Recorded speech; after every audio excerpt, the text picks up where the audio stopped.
The community plays an enormous role in keeping children safe. Schools, childcare centres, GPs, they're often the first port of call, maternal and child health nurses, but also the next door neighbour. Police are central to good practice, and whatever family and friends can do to support children and to support women in these circumstances, and sometimes it's picking up the child to go to the basketball practice. It's keeping the routine, keeping the normal things that help kids to feel like they're grounded. Sometimes those practical things are what women need most. To support both the mother and the child, I think it's really important to think about the mother as the greatest resource that that child has in terms of keeping the child safe. And to be able to do that, we need mum and child to be able to communicate with each other. So being able to think of ways where you might be able to have a talk to the child in the company of the mum, but also providing mum opportunities where she can say not only how it is for her, but how it is parenting and how it is for each of her children, who may all be having their own different experiences. What she needs is your validation, your affirmation that she's a good person, she is smart, she's going to get through this, there is a way out, and that she's not on her own. I think it's important to try and understand the child's situation as much as possible. An outsider looking in can never know exactly what's going on, but children are wanting to be able to talk to someone about what's happening for them. They may be very fearful to tell someone, but at the same time, if they're given the opportunity and if they know that it's someone they can trust, then they will open up about what's going on at home. The signs that a child might be experiencing domestic violence are sometimes the ones that are most obvious are the ones that people may notice, and that might be acting out behaviours or aggressive behaviours towards peers or towards others. Many children living with violence can actually be doing well at school and are quite resilient. So it does depend on the quality of the relationship, their attachment, their temperament, a whole lot of other protective factors.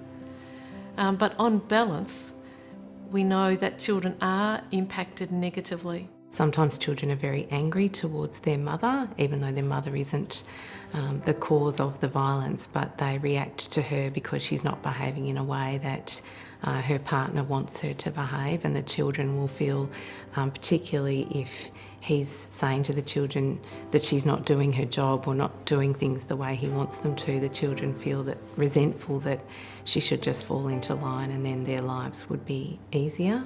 Sometimes women will be very scared and almost overcompensate with the children, and they've lost confidence in their mothering, in their parenting. Reassuring her she's doing the right thing by setting appropriate limits, expecting kids to be respectful, setting consequences, establishing routines, bedtimes, set structure for the kids. That will help the kids to calm down actually and to feel safe.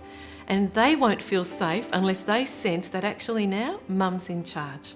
Conversations that families and friends can have with women who are mothering children and trying to sort out how do I manage? Do I go? Do I stay? Or how do I leave safely? Because often the planning for the leaving is so important that it's done safely.